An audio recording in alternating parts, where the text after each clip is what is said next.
Back to some boring subjects. Understand the risk to our country. Freedom brings people together. You're listening to the We Are Libertarians Network. Learn more at wearelibertarians.com. Hey, thank you for joining us here on the program today. We're so glad that you're going to be with us. We're going to talk a little bit about propaganda and how to keep your sanity. Take everything with a grain of salt without your blood pressure getting high. So stay tuned. We're going to talk about that. And, is it World War III? We'll be back right after these messages. Warning. This show is for adults by semi-adults, so the language is sometimes strong and offensive. I don't know what I said. Welcome to the Chris Spangle Show. Our goal is to help you sound smarter while talking to your friends. If you struggle to understand politics, we explain it from an independent, libertarian point of view. With all of the irreverence it deserves, we toss out the screaming heads, put people before political parties, and give context to the news to make you think. Now, here's our host, Chris Spangle, a 15-year veteran of politics and media. I am just going to be honest with you. We went so long this Saturday, we did 2 hours, that I'm breaking it into 2 extra episodes. So if it sounds a little funky in the transition, that's why. But just wanted to thank everybody for listening to the program here on the show. Today joining me is Harry Price, Tricia Stewart-Mann, Von Spargler, and Reinhold will also be with us. We are talking about propaganda.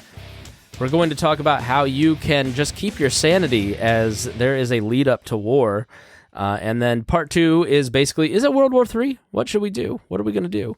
That may be part 1. I probably should do that one first, just in case the war breaks out before the weekend's over. Like, things are changing quickly, so I've got a COVID episode from 3 weeks ago that I haven't posted because it's just not the right time now.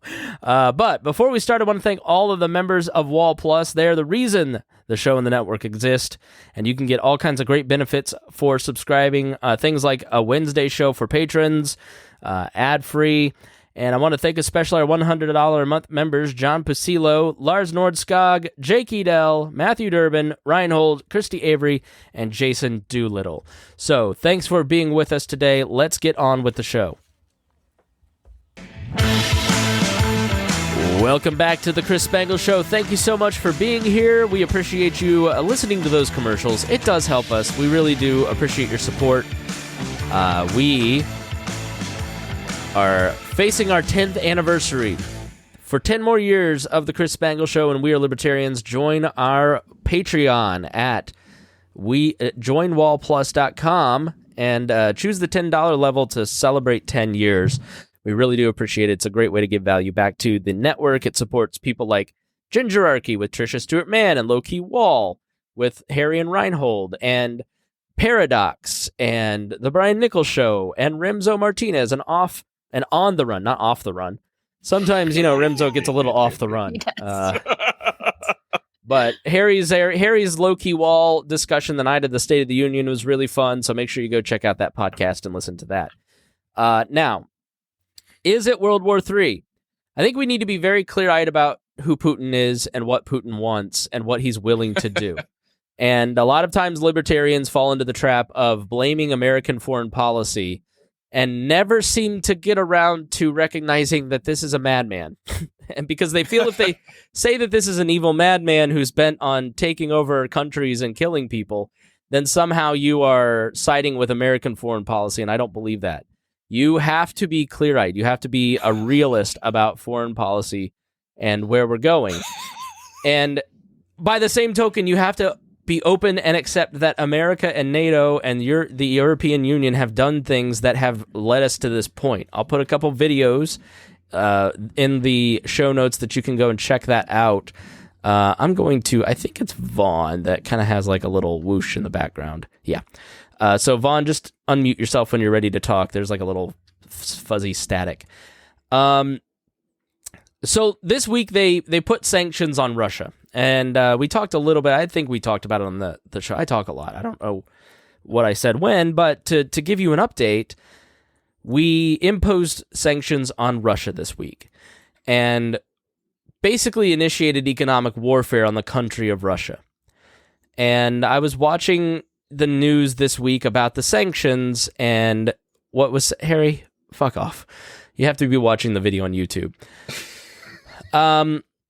So I'm watching the television about the sanctions, and basically what happened is they sanctioned several banks, not the largest Russian banks, but some of the Russian banks that apparently have bad actors. And you saw one of the investors in one of these banks was the Kentucky teachers unions, which went from like $13 million to $700,000 overnight. And of course, Twitter was blaming Moscow Mitch and Rand Paul, and not Joe Biden, who implemented the sanctions. So why are you blaming the two guys that probably had nothing to do with it instead of the guy that actually had something to do with it? So when you put these sanctions in and you take us out of the SWIFT system,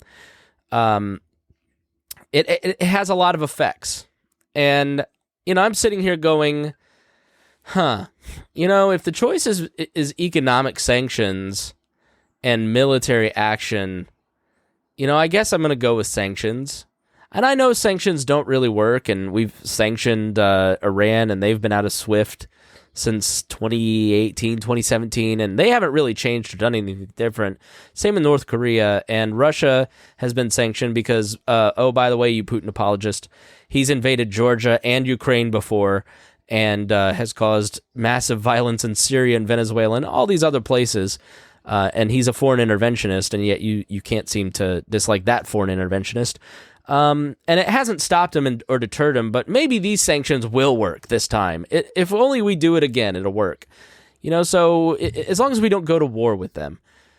And then I'm sitting there going, well, if I'm a Russian, and I'm just like my friends that I met on the honeymoon, just like two really nice people, middle-class Russians, don't really like politics, don't really pay attention to the news, kind of know that it's all BS, but they're just trying to make a few dollars to get a better house and have some kids and travel the world a little bit.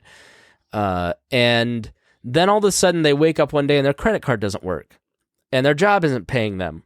And they're not able to do all kinds of things that they want to do, and upward mobility stops because of Putin.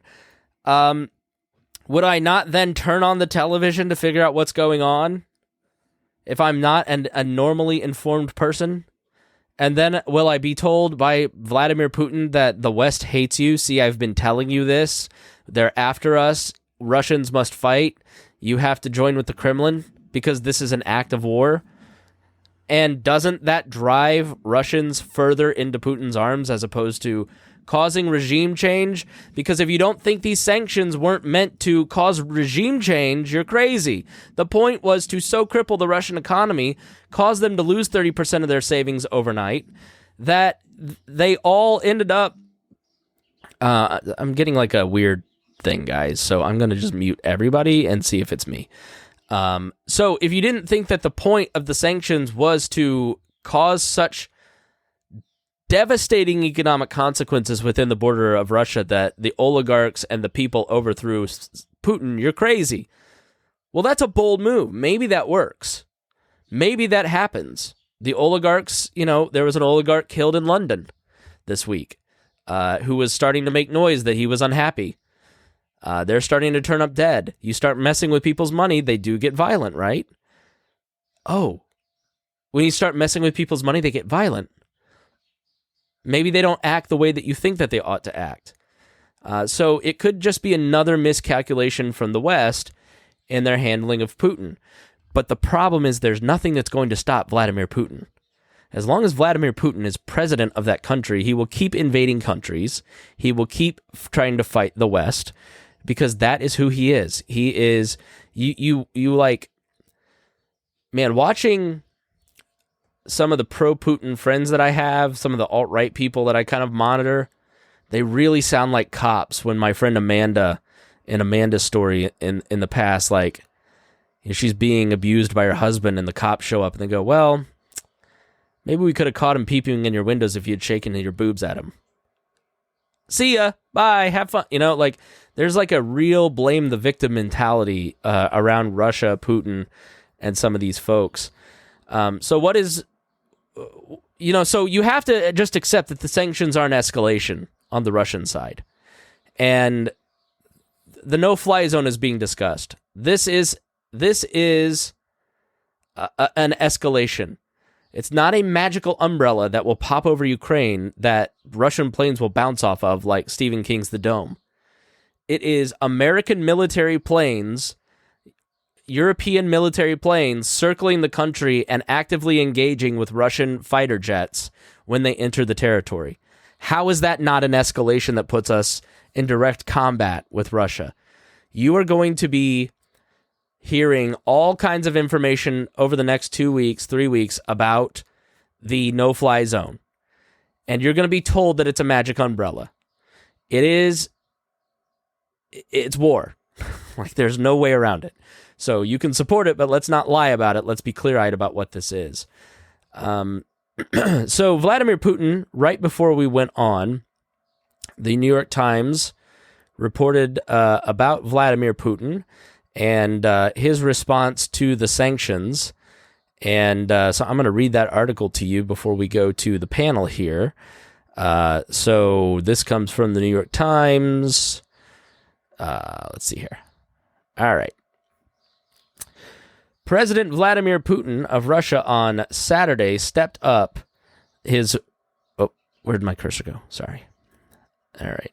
I've got like 3 screens. It's a mess. I don't know where my cursor went. I'm very confused. I feel like I'm giving the State of the Union address right now. Okay, come over here. All right, there we go. I thought Mac OS, if you shake it, the cursor gets big. It's not when you pee. President Vladimir Putin of Russia on Saturday upped his rhetoric by describing the Western sanctions imposed against Russia since his military invasion of Ukraine as akin to a declaration of war, and warning that Ukraine might lose its statehood if leaders continued to resist his military invasion of the country. The current leadership needs, this is Putin saying this, the current leadership needs to understand that if they continue doing what they are doing, they risk the future of the Ukrainian statehood, he said in a meeting in Moscow. If that happens, he said, they will have to be blamed for that. Well, that's classic gaslighting from V. Putin over here. He loves to, what did he say yesterday that was just like hilarious? He said something along the lines of like, no, we're in Russia, but it's just like to be nice to people. Like, we're here to help them. He constantly says the opposite loudly and forcefully and repeatedly. And he's lying. He appeared to outline his military tactics while threatening that any no-fly zone, as Ukrainian officials have called for in recent days, would have devastating consequences, said the head of the largest reserve of nuclear weapon owners. Warehouses with weapons and ammunition, aviation, air defense systems. It takes time to destroy air defenses. This work is practically done. That's why there are demands to impose a no-fly zone. The realization of that demand would bring catastrophic results not only to Europe, but to the whole world. So basically, I've already destroyed their air defenses. That's why they want this. And if you come and help them, there will be consequences. We hear calls to impose a no-fly zone over Ukraine. It is impossible to do that from Ukrainian territory. It can only be done from the territory of other states. But any moves in such direction will be seen by us as participation in an armed conflict by the country that will create threats to our servicemen. He reiterated his earlier points about the need to protect the Russian-speaking population of Ukraine, much of which has fled to Russia since the start of the war. So, our proposals are on the table with a group of negotiators from Kyiv. Hopefully they will respond positively to that. Putin's demands are give me Donbass, Luhansk, and Crimea permanently, and that Ukraine must completely demilitarize. That's never going to happen. He's making insane demands that no one will agree to. And so these peace talks are total BS. Although rumors have swirled through Russia in recent days of impending martial law, conscription, and closed borders because of the war, Putin stressed that Russia did not plan to impose martial law unless there was aggression against Russian territory, which he considers to be Ukraine. He also vowed that conscription would not be an issue. Only professional military servicemen take part in this operation, officers and contract soldiers. Not a single conscript takes part in it, and we don't plan to send them there. Demonstrably false. We've seen repeated use of conscripted soldiers on Twitter videos and through these various conversations. Our army will solve all tasks. I don't doubt it for a second. This is confirmed by how the operation is ongoing. Everything is being done according to plan as the general staff planned it. Doubt that's true. It's the rainy season in Ukraine, and their trucks are getting stuck because they didn't take proper care of their equipment, because there's so much corruption in the Russian military that their equipment doesn't work. And one person said even if they launched a full-scale nuclear attack, 3 out of 100 of these nuclear warheads will actually ever work, will reach their destination, and they're kind of failing.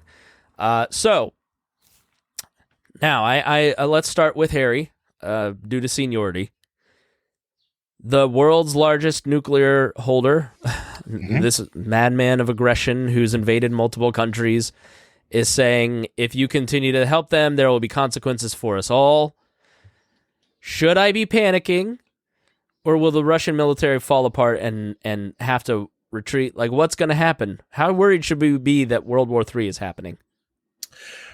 Well, okay, so the thing is with the whole World War III thing, how you know you're not already in it? How you know it's already started? How you know it didn't start like a year ago? Because the history book might, like the history books, which will be written, hopefully be written, in the future, will probably say that, we probably are. And the war actually started, 2014. We just didn't realize it, because we're in a different, like generational war tactic. Like this is fifth, because we've been in which aspect, like a fifth generational war tactic for a long time. That's been the aspect because like, we're in such a different like age that, war isn't done by with like a lot of done by guns and tanks. Like you see this is happening, but what's really being more effective is the information war. Well, so Trisha said world's propaganda, sowing distrust, each person's side, Yeah, so essentially you're exactly right. Like Glenn Beck used to say all the time that when the history books are written, the Tunisian fruit vendor that lit himself on fire in 2011 was the Franz Ferdinand moment, because it lit off the Arab Spring, and that the Arab Spring would then rush across the rest of the world. And we've seen places like, Trump and Britain, Trump here and Brexit in Britain, and just, constantly roiling through. And that's what you always have to listen to the person who's closest to the abuser. Like, it's one thing for you to say, this guy is really nice to me. I don't understand what you're saying. He can't possibly be that way because I see him differently than you. But you've never been on the other side. You've never been the person he hates. You've never been the subject of abuse because he needs you, he likes you, he treats you with respect, and he doesn't want to present that face to you. And every one of the Ukrainians that I see talking about this stuff, Harry, all say, this is World War III. You can choose to admit it or not. You can choose to appease him or not. He is the second largest military, largest holder of nuclear weapons is Russia, Trisha. So she asked me to clarify that. They have more. Not us. No, they have more nuclear weapons than we do. Yeah. Allegedly. Yeah. Allegedly. Yeah, I don't know. We have more working nuclear weapons, and ours are on floppy disks. So. Which is, hold on, but if it's not broke, don't fix it. The other thing with it, like our nukes are in different spots. It's also not our nukes. Let's also preface. I try to get. They're in like 200 some places. Yeah, I try to get us nukes, but we can't get them. They're United States military's nukes, not our nukes. You two, because like you use of getting uranium to make a nuke is very, very expensive, and it's at the exact same time the Soviet Union was running out of gas and building all this stuff up, and they botched Chernobyl. So like, if these are Soviet era, they really haven't like updated them in the last 30 effing years. Like, so we, yes. And that's why, like, I was messaging with Reinhold talking about, like, what would be the maintenance cost on that many nukes? How hard and difficult it is to maintain all that? Like, when the expertise, the knowledge base to maintain all that. Like, because if you have the knowledge to maintain a nuclear stockpile, like, is the Russian government paying you enough? Because you could probably make money doing something else. Because I'm sure Elon Musk will pay you a lot more if you know how to do, anything with that. If you don't have pride for your country, you just go work for SpaceX. Get the heck out. Hey, Harry, check your microphone. I think you might be on your computer mic. Trisha, do you want to respond to that? Yeah. Just going back to that, I know that it says maybe on paper, but I have to think that we have more nuclear weapons. I mean, maybe it's American propaganda that's telling us, that Russia does. It's the UN. We can trust them. Nope. Yes. But it's also Russian propaganda. Yeah. I mean, that's true. Yeah. Right. Totally. It's also it would make true. sense for both, Russia and the U.S. to lie about that. Well, Correct. Because down. Go ahead, Harry, then Reinhold. I'll just say, all countries lie about their numbers. Russia saying they only got 500 casualties. This thing is exactly time when China talked about it only has so many different casualties when it's fighting. Or when a guy tells you India. he's 6 foot tall and you meet him and he's like 5'9". Yeah, I hate that. Which sucks if you're actually 6 foot tall and people go you're not 6 foot. You stand up I'm actually 6 foot. That's what I am. He's actually kind of short too, by the way. Reinhold? Better for judo. So the point about Chernobyl is an interesting one to make too, that we talk about they have nuclear bombs, but how many of them have we seen them actually use and how they function? And even if they work right, because we've seen their nuclear engineering with Chernobyl, which was terrible. Mm-hmm.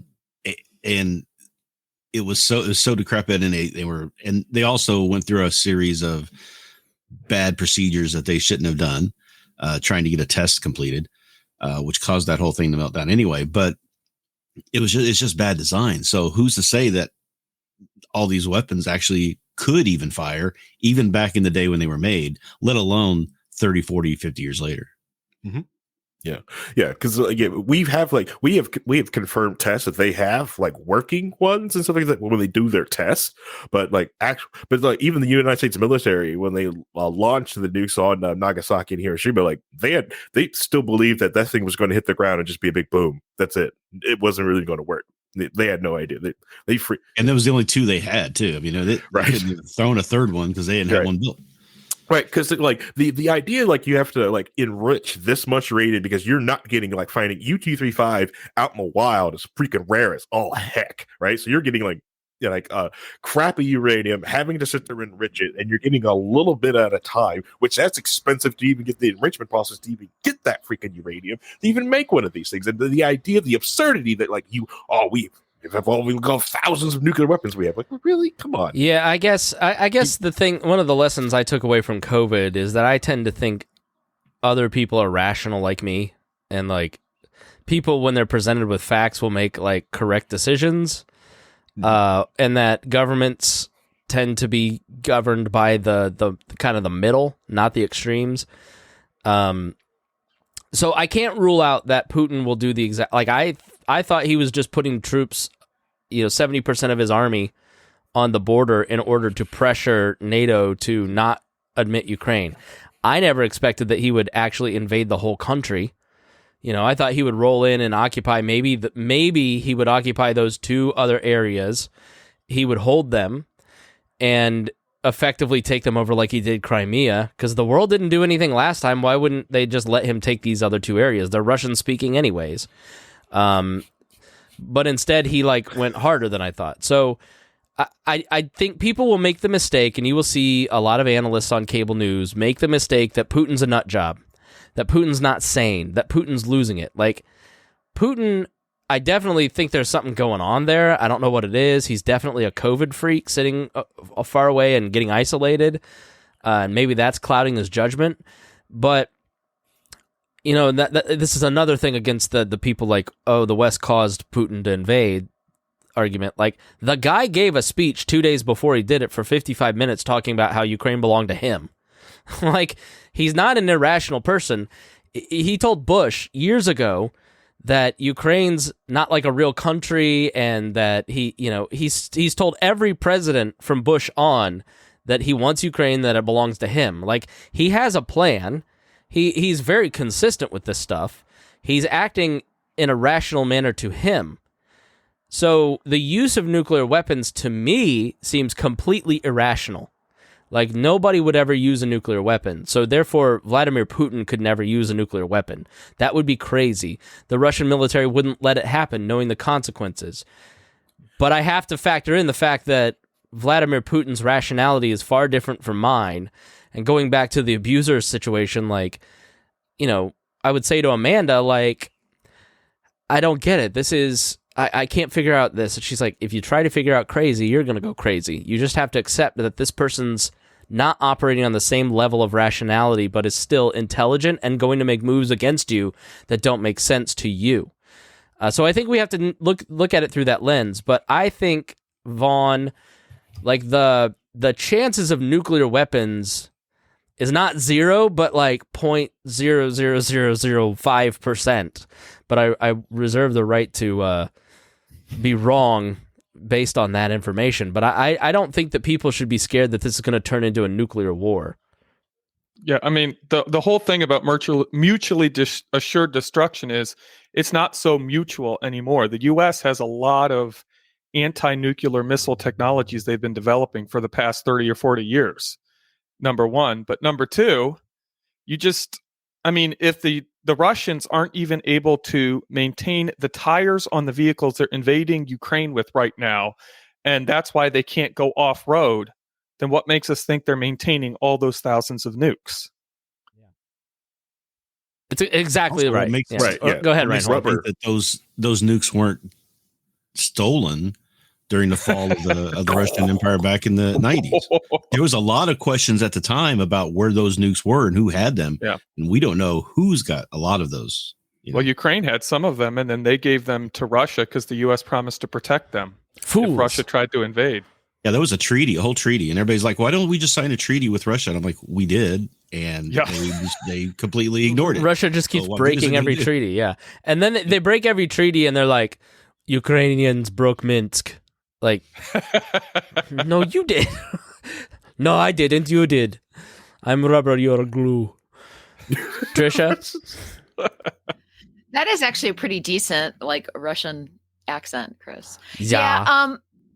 I don't know. We a lot of the things that we're blaming Russia now, and I know people are probably going to think I'm some kind of Russian sympathizer, and I'm not, are things that we do times 1,000. So the irony of it, I'm not saying, as you said, Chris, this doesn't justify Vladimir Putin, but it needs to be put in perspective. It needs to be put in perspective that, yes, we go and we mess with crazy people, and then just like the meme where he turns around and shoots it, and then all of a sudden the crazy person ends up doing something crazy, and we're like, oh my gosh, I did not see that coming. Wonder why he did that. And it's like, just because we're not directly responsible for somebody's actions shouldn't mean that we should, push and poke. You don't poke the bear. And we should take some responsibility in the fact that we poke all over the world. And if we stopped doing that, and we stopped putting sanctions, because sanctions never hurt the intended person, Vladimir Putin and any evil oligarch is not really going to be that affected by sanctions. The people that live there will be. And it's not going to change his mind. So I think we should I disagree a little bit in the point where we just are constantly talking about how evil Russia is when there's a reason they got to the place that they are. All right. So let's open the NATO debate. Because the reason I wanted Trisha on is because she's the most hardcore out of our group and all this stuff. Like, you heard her last week say, no, I don't think Northrop Grumman should be allowed to sell weapons to Ukraine. Like, I mean, I get not wanting the government to do it and have taxpayers use it, but, they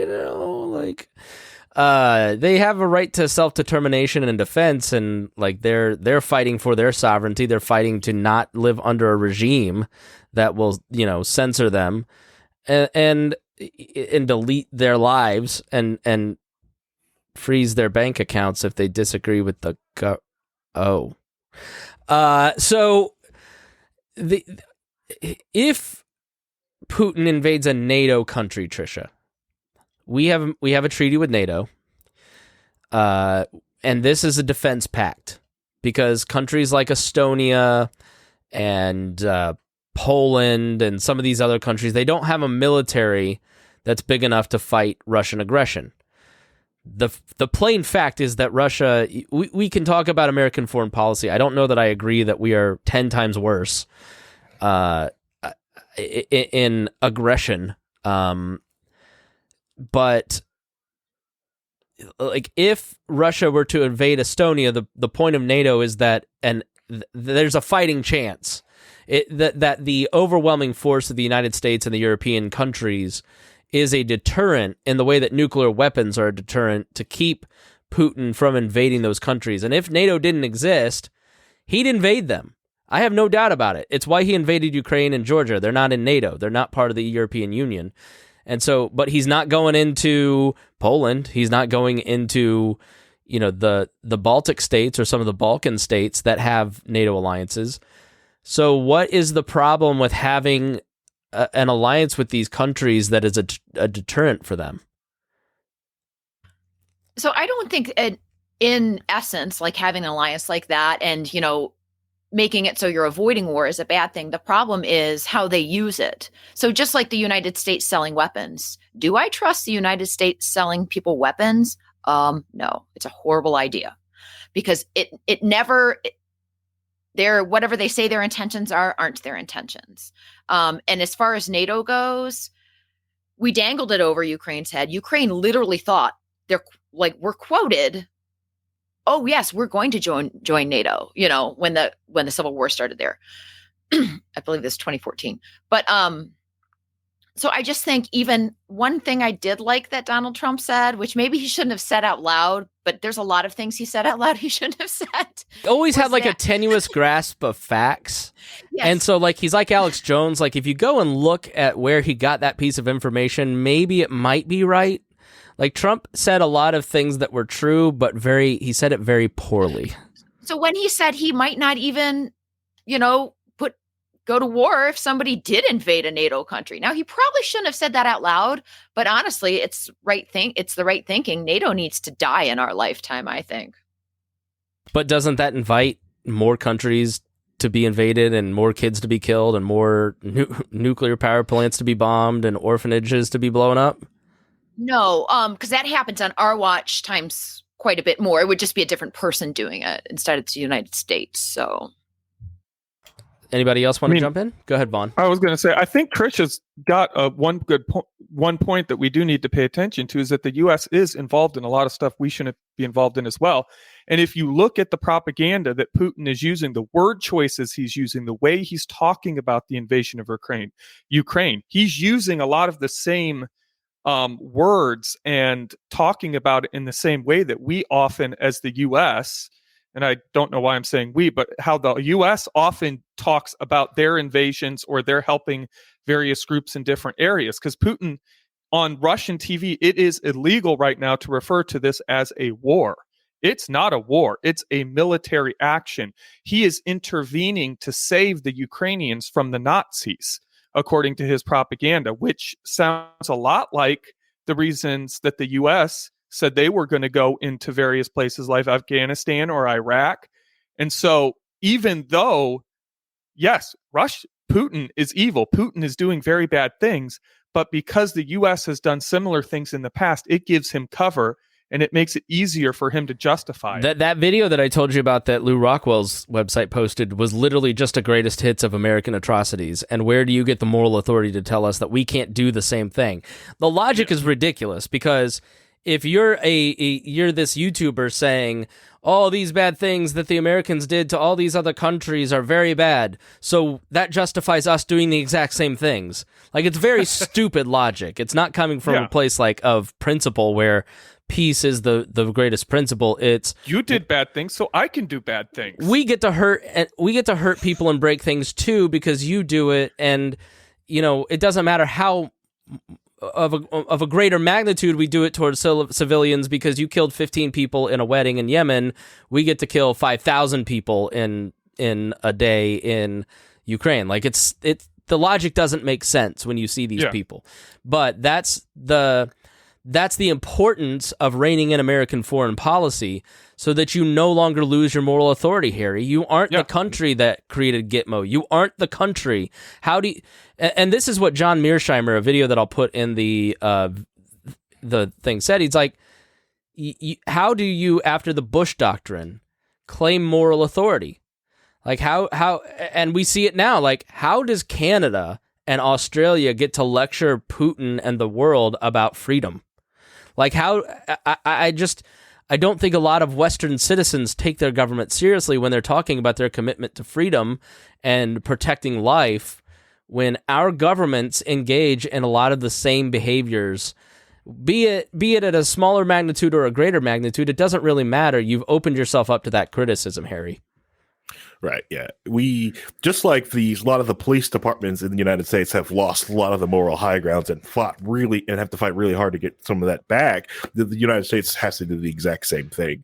You can't tell people they can't do things when you have done the same thing. You lose. Yeah, you're right. You lost that part of the table, and you put that chink in your armor so people are able to throw that thing back at you, or like you're doing the exact same thing right now somewhere else. Yeah, the importance of the liberal.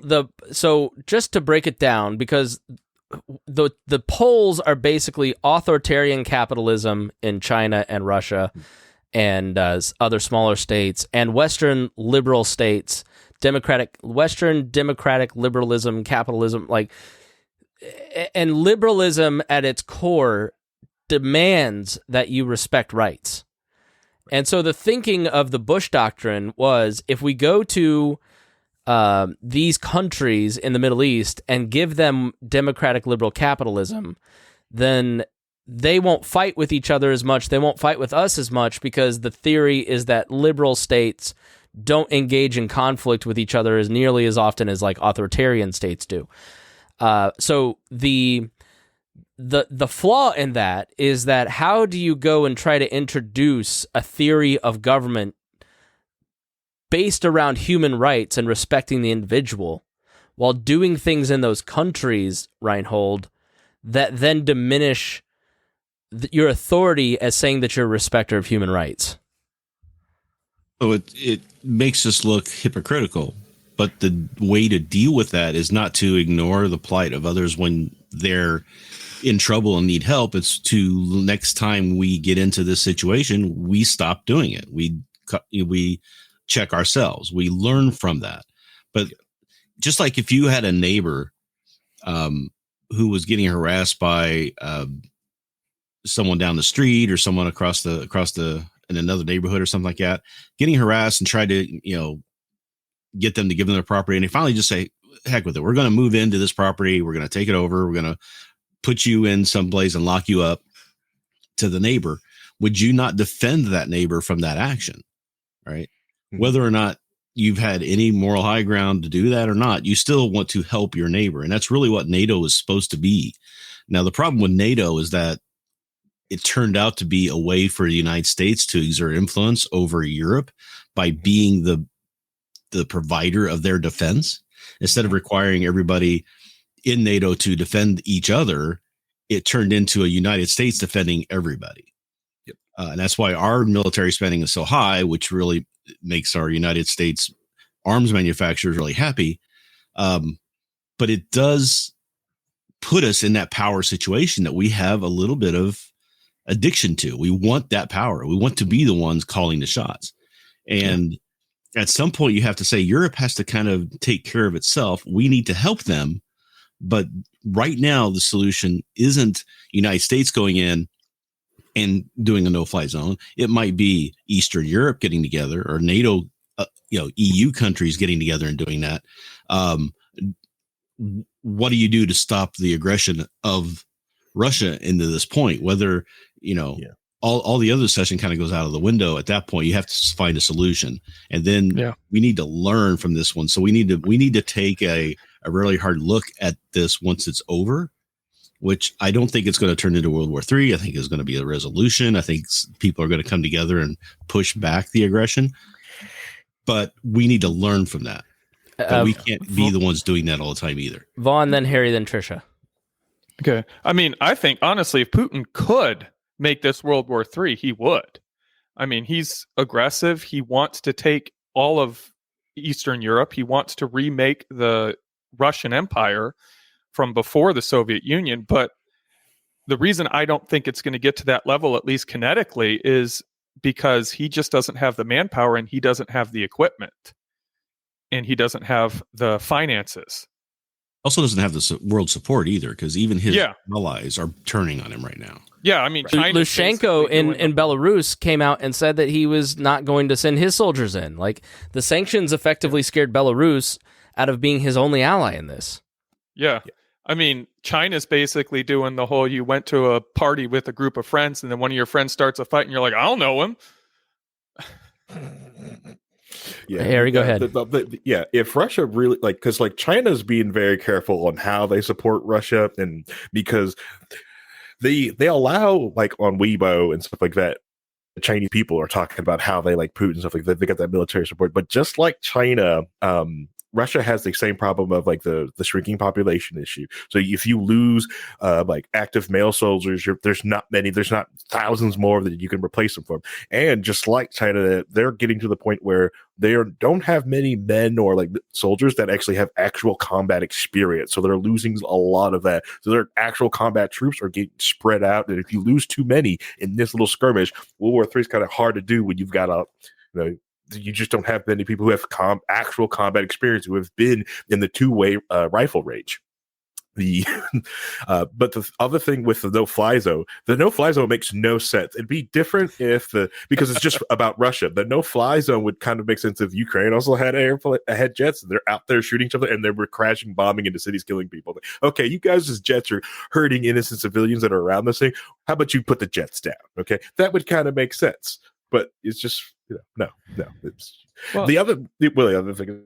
It's just they all have to have the ability to defend themselves. And you have disarmed and messed with your entire populace for so long. It's this is almost, and you're in this position anyways because you've weakened your own populace. Because Ukraine is not this bastion of liberty or anything other thing. I think on the World Economic freedom stuff, this thing was in the deep 100s, worse than Russia in the types of freedom in Ukraine. Well, not even they've switched back Russia's and forth.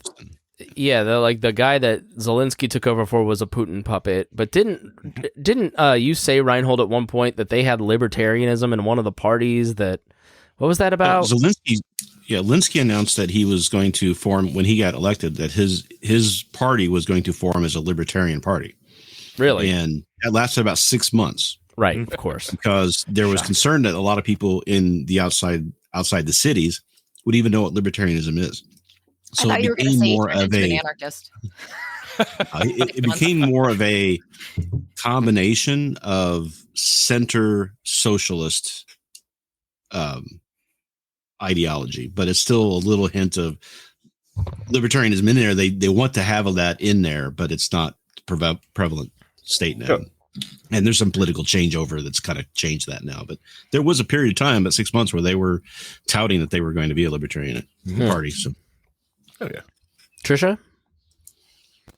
Yeah, I honestly don't think World War III is likely. You go through these times where you're scared and you worry about, and you think about China. And honestly, I mean, that's something to worry about. But it doesn't make a lot of rational and logical sense. But then I keep going back to something my friend Chris says, that other people don't act rationally and logically.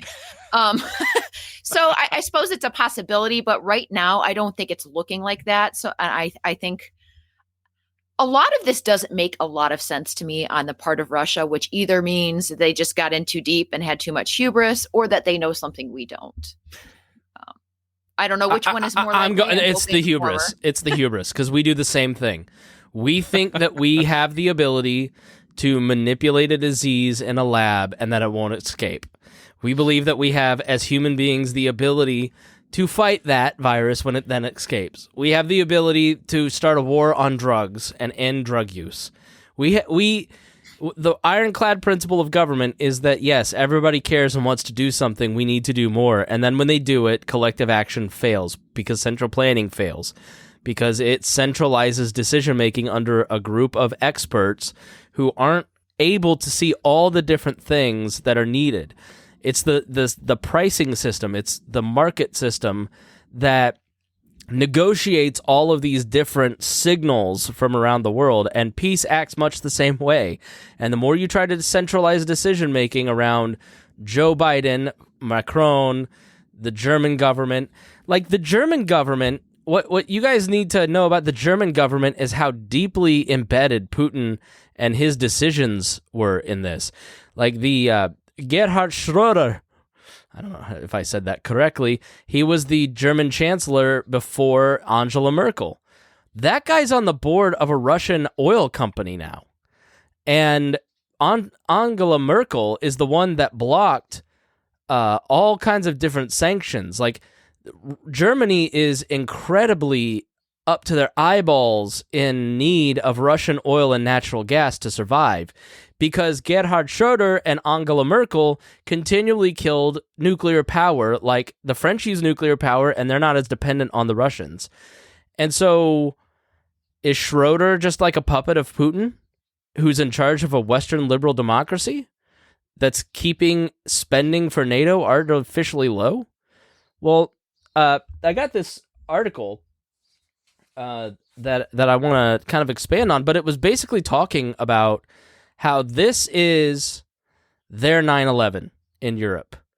That you know that Osama bin Laden is out there, you have the coal bombings, you have things that kind of give, there's always the dissenters like the John Mearsheims or the Gary Kasparov, the chess guy.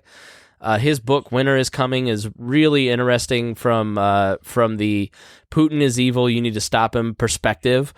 Really well written. So anytime you see Kasparov, like he was basically this chess champion, famous in Russia, joined the opposition, Navalny. Anna, in our comments, who is from Macedonia in the Balkans, said, watch Navalny's YouTube channel.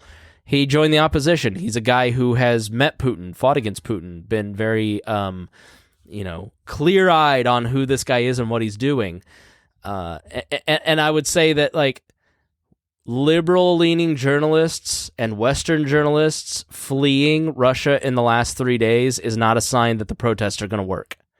That they'd be staying to help if that there was a chance. You've got to listen to the people closest to this stuff.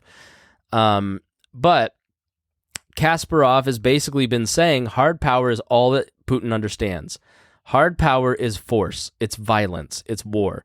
Soft power is economic influences and sanctions. It's what we prefer to do because we don't like seeing our boys come back in body bags.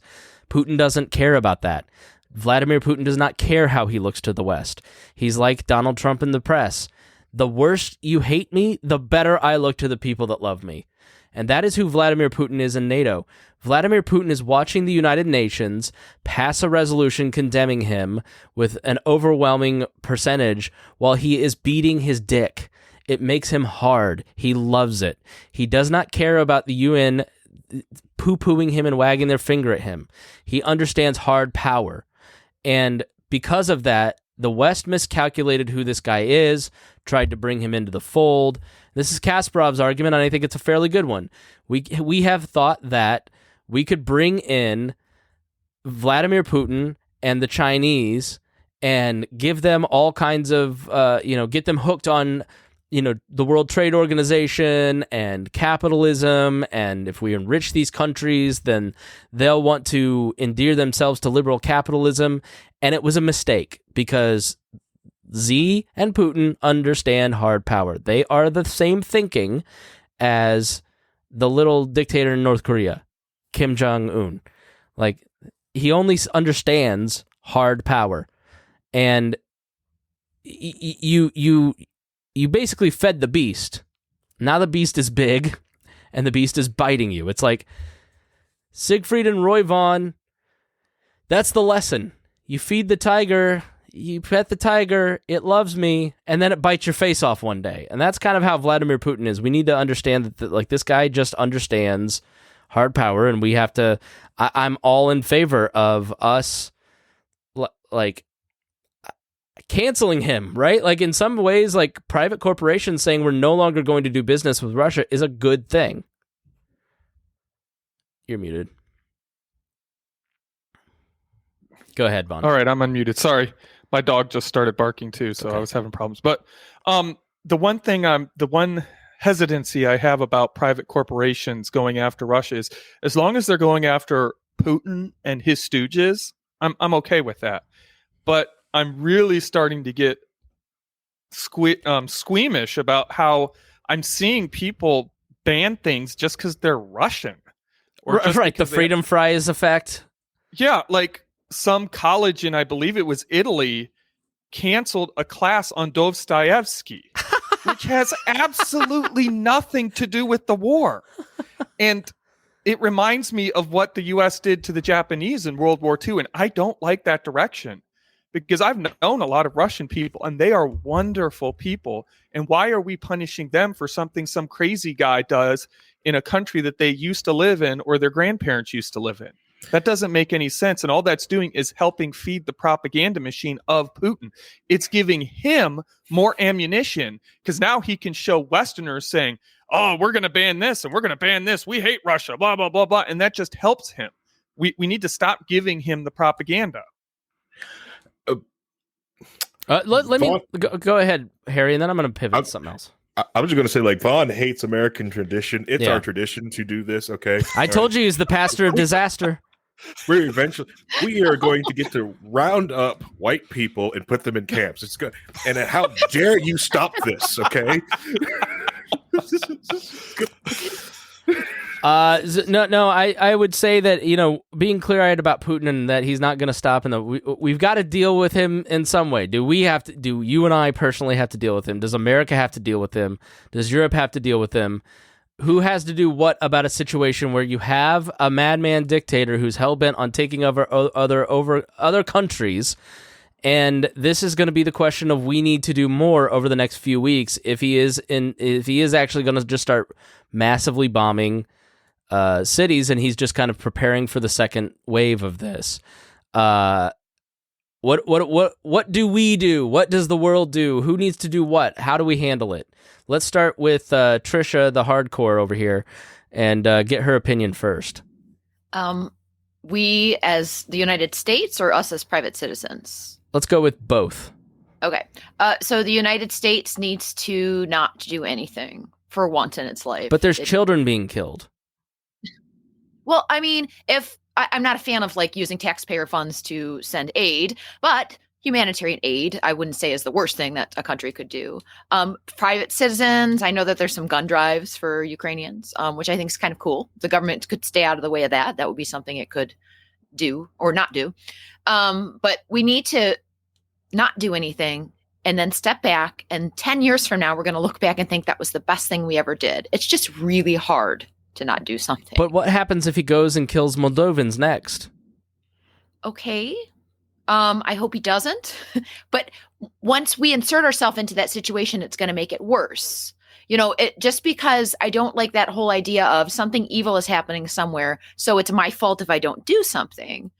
That's kind of that's a dangerous road, and it's a dangerous path, especially when you're the United States of America, because over and over when we do something, worse things happen. Harry, why is she a paid Putin asset? Why does she work for Russia? Well, as we know that Trisha is leaving the Wall Network next month to go join that Russian oil board. This has been my plan the whole time. All right. Putin's known to be a big fan of this show, by the way. Yeah, big fan. He sent me a starter pack. I've got my mug up here with Pooty Poot. I think Trisha makes a good point, is that we want to do something. It feels like the right thing to do, to help, to do something, to send soldiers over there. But there's skirmishes like this everywhere. There's tons of different people that we can help. Like, if you really want to help something, I don't know, just start selling statehood to South American countries. If you really want to do something, there's bad things that are happening below, like the United States' border and inside its own border. If there's something you want to do, you want to help some lives, cool.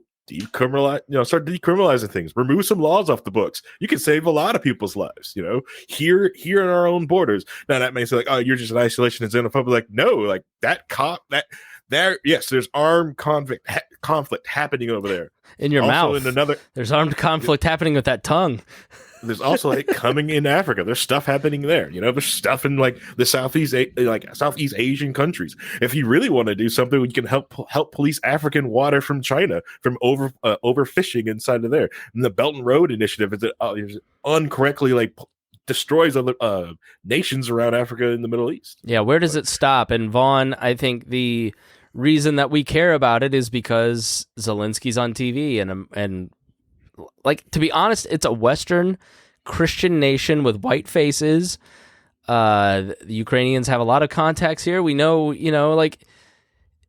we care about it more than Yemen because it's right in front of our face. It's right in front of, it's on our screens, and we're being made to feel that it is important. And you're muted. Okay. Yeah, I was just waiting. I do think there is something we can do. But the problem is we're looking at the wrong solutions. Like everyone's saying, we got to do something. And they're thinking the only solution is militarily. We got to invade. Well, that's not what we got to do. But there is some things that I think we as the U.S., we as U.S. citizens should be pressuring our government to do. Open up the borders. Let the Ukrainians come over.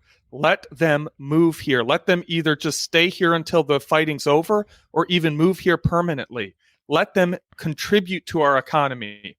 One thing that's blowing my mind as I'm watching this coverage is how much of the tech sector is either based in or has offices in the Ukraine. There are a lot of tech workers. There's so many servers over there. It's a big rigged election. That's how it was rigged. It was Ukraine. But we need to let them come over. We need to open up the borders. I mean, one of the funniest talking points to me right now is the conservatives saying things like, oh, Biden's letting everyone in. He's letting all the illegals in. Biden isn't letting any more in than Trump did. If anything, immigration is happening less right now than it was during even Trump's time. So let the people come. Let them in. I mean, one of the greatest sins of the U.S. before the buildup to World War II, during that buildup, was we weren't letting the Jews in.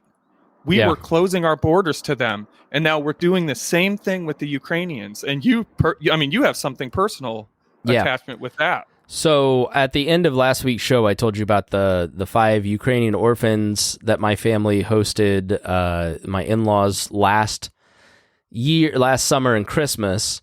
They went back January 15th, with all the troops on the border. But, my in-laws were kind of like, what do you think? I was like, I just can't imagine them being in Odessa and being in danger. Oh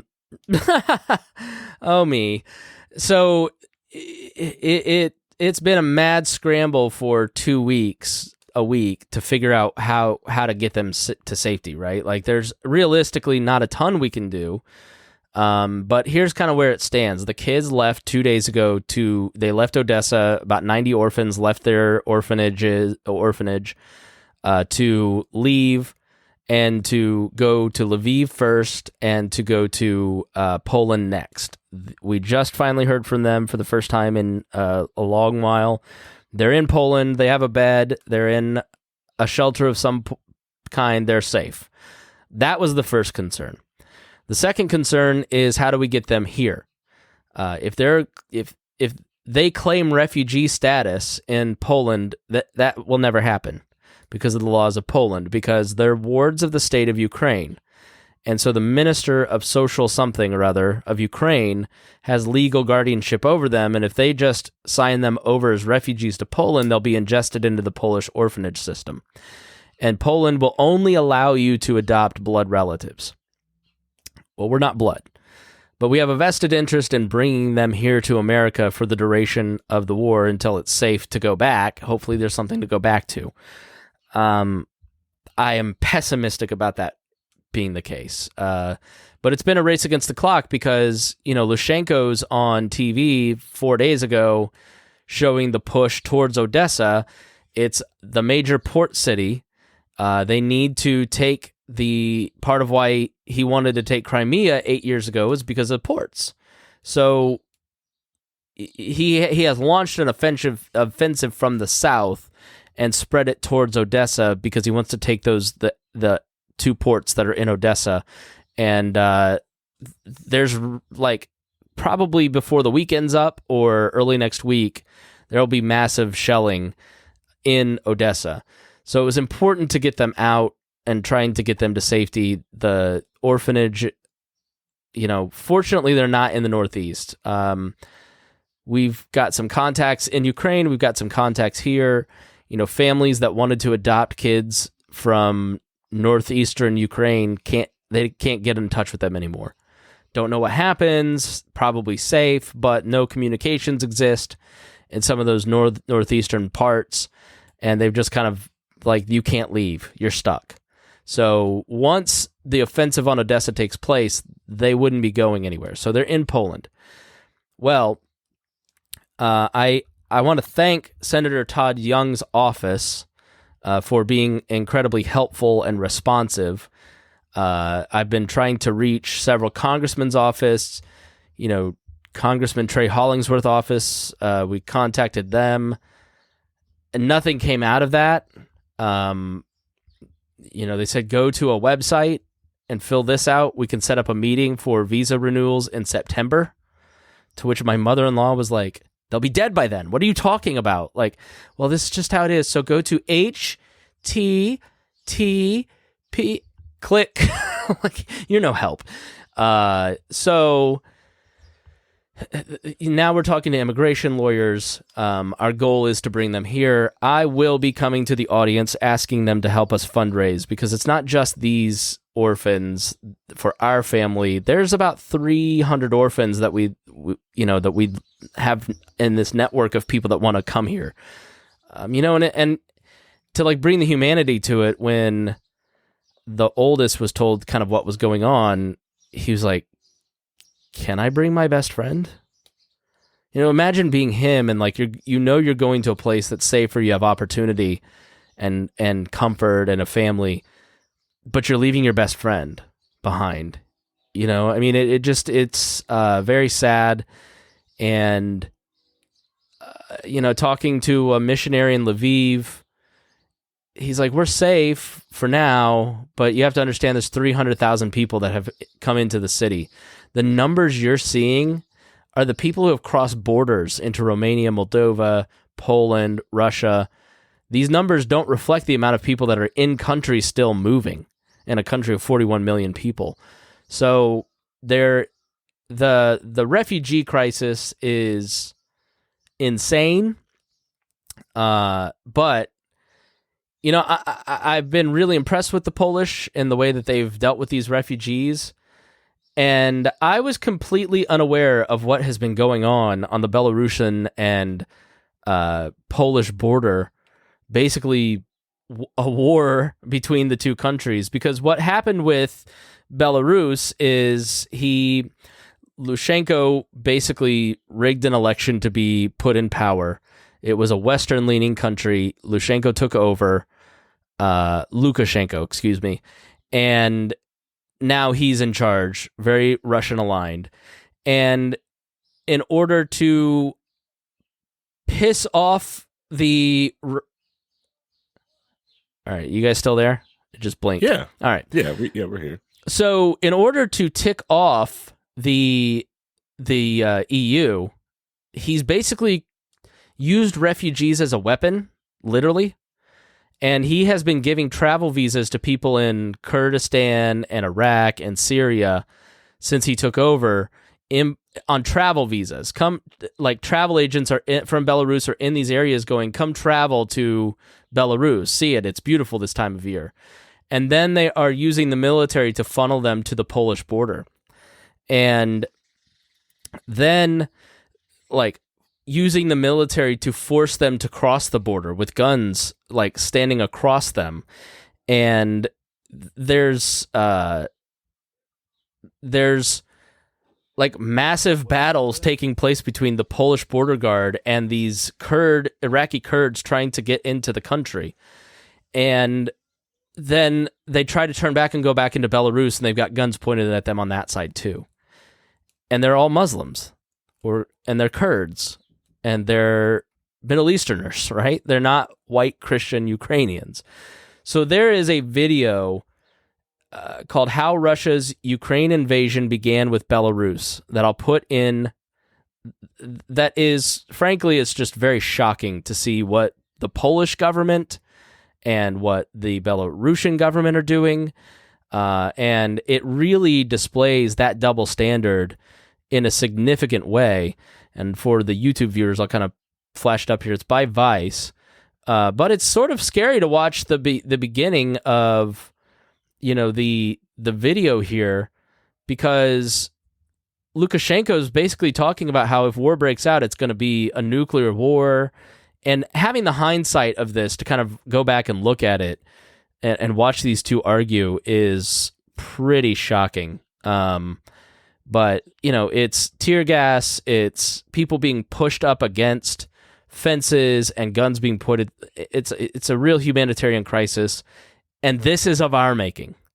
This is of the making of Russia, America, Assad, the invasion of Iraq, and we should be opening our borders to these people, to the Ukrainians, to the Afghanis, to Syrians, to Kurds, and we should be bringing people in to these to live in America.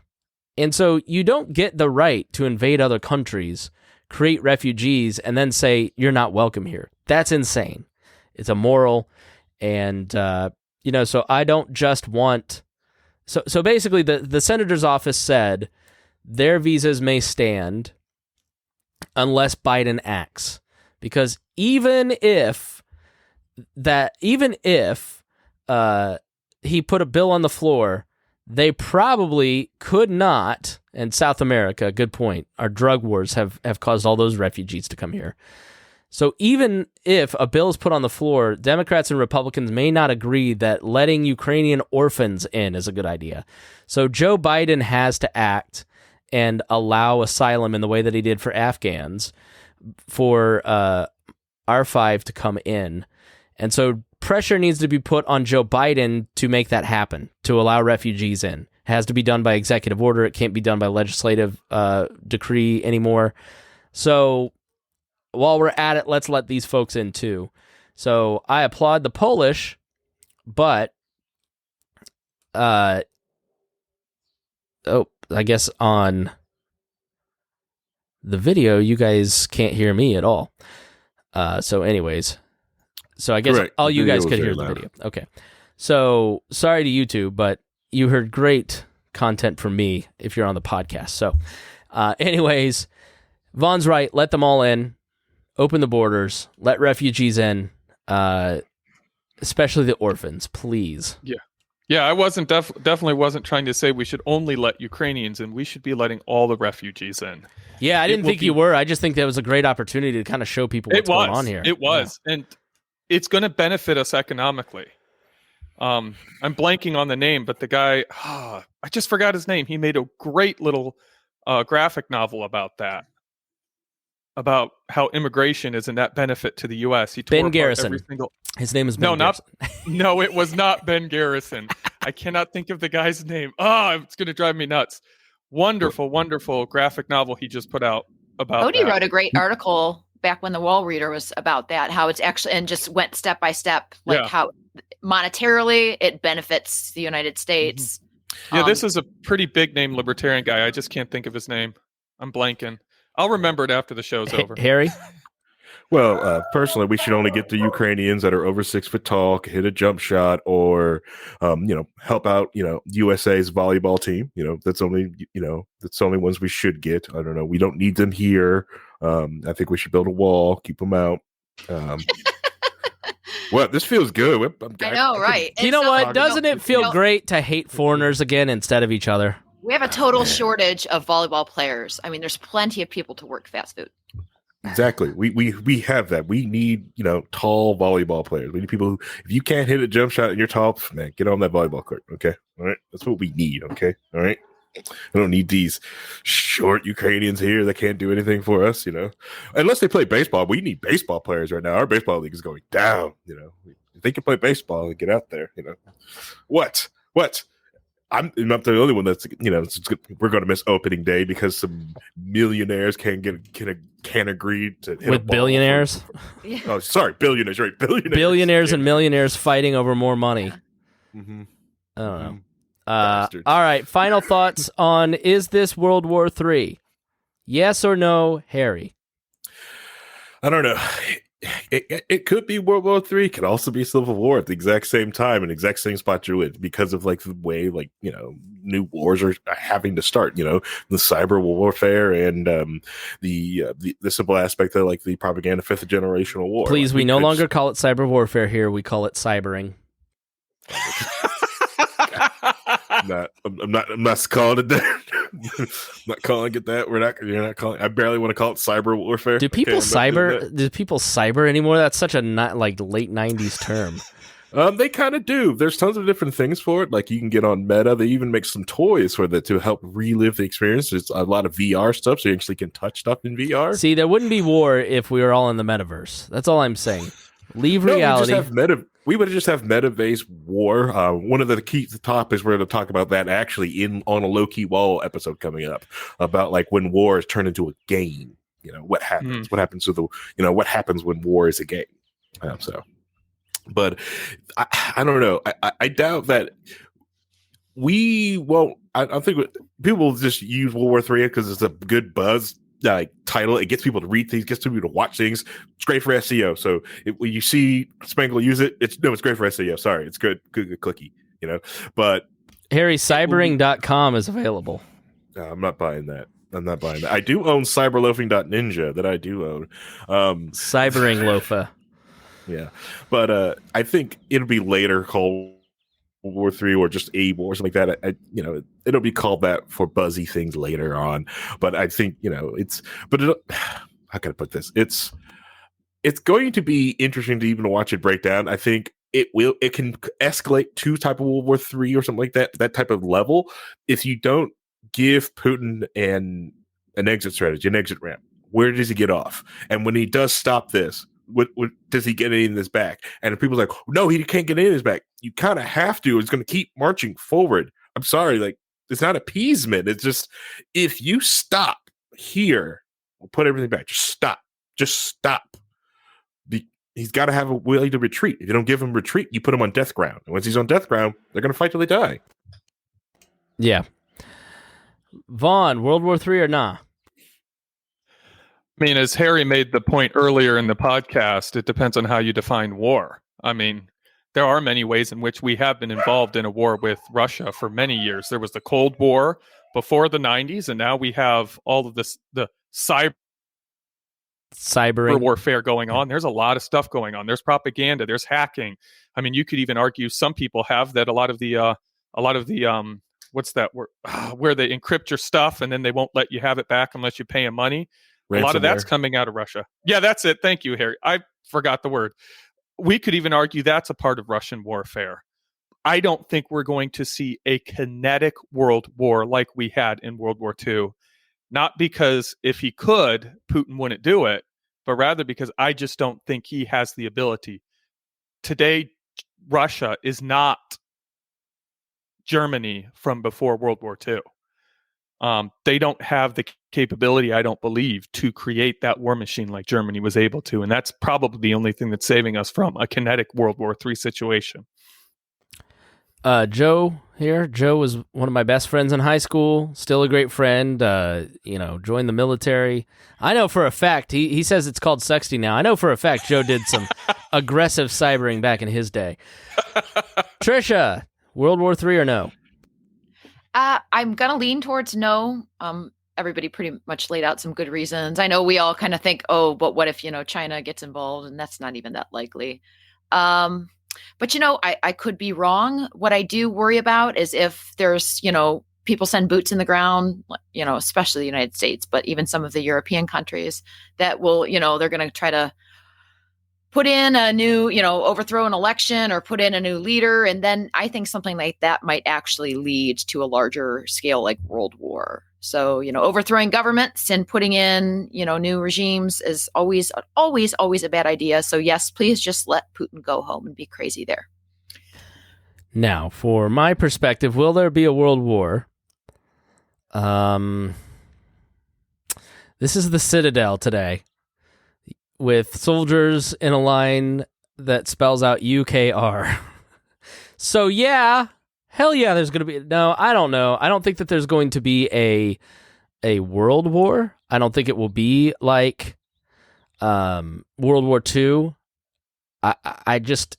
Warfare is so different now that it's not with as many soldiers. It is a lot more asymmetrical. I do think that we will provide more Stinger missiles, more Javelin missiles. Those have been very effective. The Javelins, out of 300 Javelins that they had, 285 of them worked, and taking down tanks and planes and other things. I definitely think that the United States government is going to end up supplying them with light weaponry like that, maybe even harder weaponry, Putin will definitely take that as an escalation. I just think it's inevitable that there's going to be skirmishes between American soldiers and European soldiers in some way versus Russian soldiers. I just don't think that the public will allow the images that we might see in the coming weeks to not go without some sort of heavier response. Now, does that lead to a full-scale world war where you in Omaha or San Luis Obispo are under attack? I don't think so at all. I think you're absolutely safe. You don't need to build a bunker. Now, the pessimist in me says, how did we bring down Soviet Russia? An arms race. We forced them to do military spending when they had a bloated deficit. Guess what? What if China is using Putin to do that same thing to us? So we have to start spending and spending and spending. This is Europe's problem. Europe has been anemic in carrying their load of the NATO budget. They have outsourced their security to us, and they need to take care of this. This is on them. So when we need to do more crowd pops up, it's Europe. It's the European Union's problem, and I think Russia's very weak based on what we've seen, and I think it's very unlikely that we're going to see fighting outside of Ukraine. Joe, again, former military man, says, we will not join a war unless China goes after Taiwan. Over 80% of our semiconductors are made there. Ukraine offers no economic benefit to join a fight other than a symbolic one. Symbols are pretty powerful, but I tend to agree with that. I think the American government is great at looking like they're doing something to satisfy the question of we need to do more, what are we doing? And they will propagandize it to make it look that they're being effective, that they're helping people when they're doing a limited amount. Look at the sanctions. Sanctions are not all that effective. Dan says, and China will be watching how the rest of the world reacted and ready itself for the case. So I think that the Chinese are not going to act. I don't think they're ready. They're not ready to rise totally. They're very kind of weak in certain ways, and so I don't think China gets in on this. China can't afford, Joe says, to arm their troops fully. War would ultimately benefit them and culling the bloat of the population. And the reality is trying to get soldiers onto Taiwan is incredibly difficult.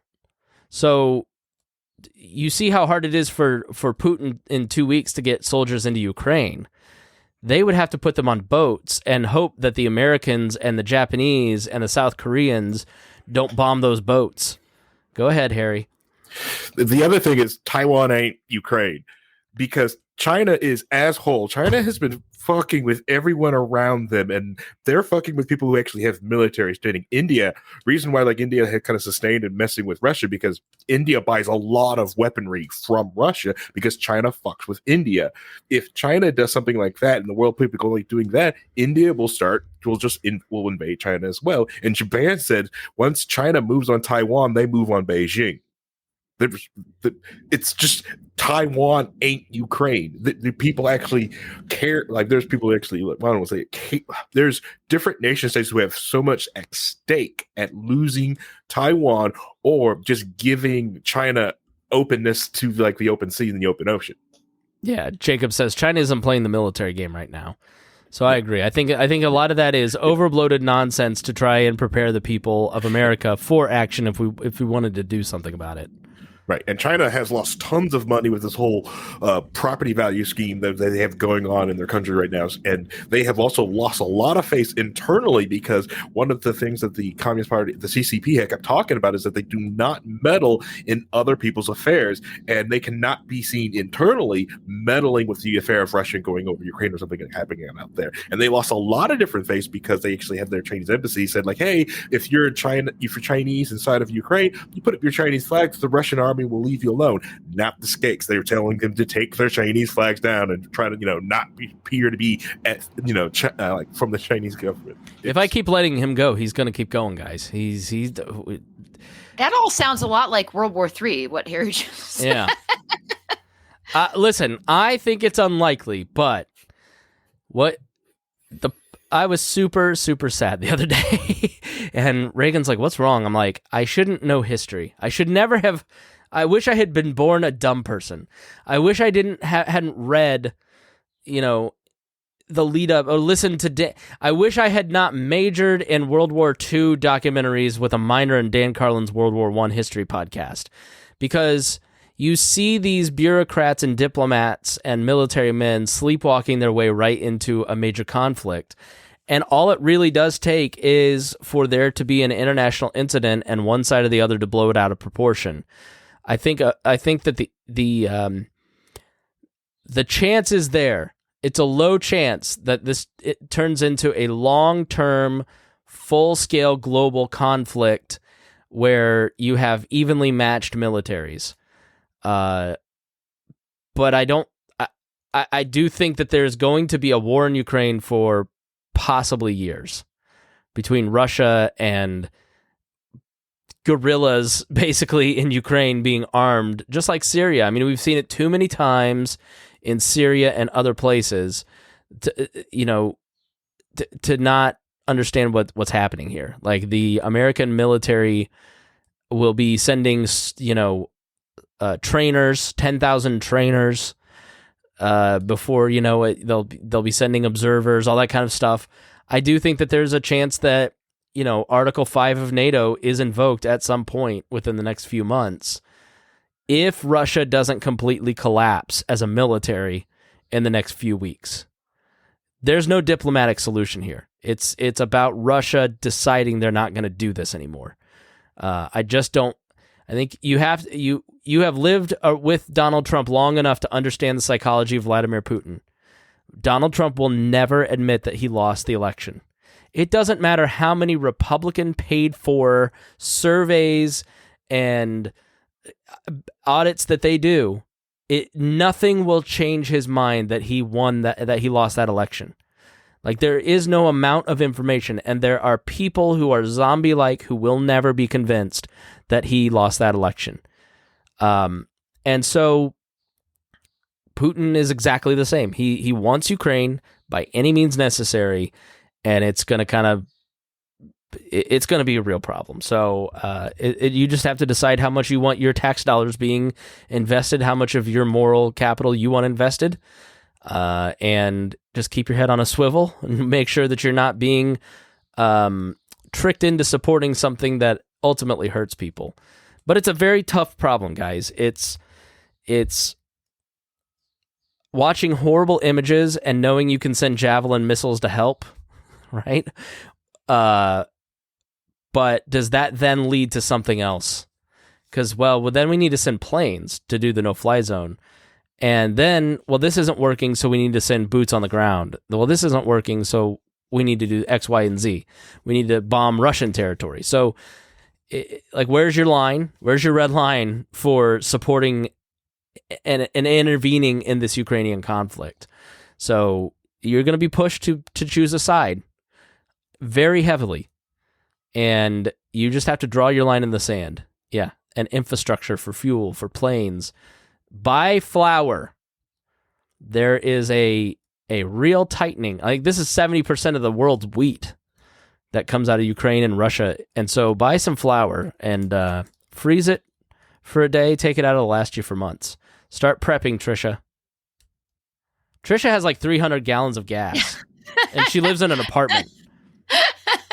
I do think it's smart to prep right now, though. If you think about everything you just said, and on top of the fact that we just got off of a pandemic, and actually most of the economic hurt didn't particularly come from, the actual virus, but from government shutdown. So we're people are hurting really bad.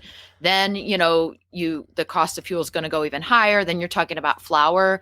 That does scare me a little bit, because that's generally how, you're a student of history. That's how wars begin. The reason that the Nazis were able to take powers because the middle class had been middle class and got robbed of everything. And were so angry about it. And time again in history, when the middle class becomes poor people are used to being poor. The rich are going to stay rich. It's the middle class that when they lose something turns to radical authoritarians, usually, that are going to help give them safety. So, all right, everybody, thank you so much for joining us here on the Chris Spangle Show. Please go join 10 for 10. If you got something out of this, please share with friends. We appreciate you, and we will talk to you soon.